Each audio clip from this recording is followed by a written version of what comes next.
За сая та бүхэнд харуулсан бичлэг бол нийтийн тээврийн үйлчилгээний түүхэн дэх уламжлалт төлбөрийн хэлбэрээ.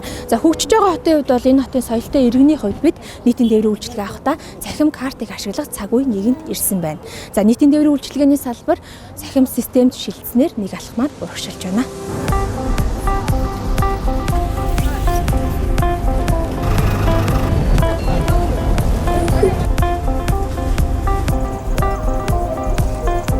За энэ захим шилжилтийн бас нэгэн давуу тал бол e-pass мэдээллийн самбар байна. За энэхүү самбар дээрээс иргэд та бүхэн таны суух гэж байгаа автобус хэдэн минутын дараа тухайн буудал дээр ирэх вэ? За мөн хаана явж байгаа гэдгийг та бүхэнд мэдээлнэ.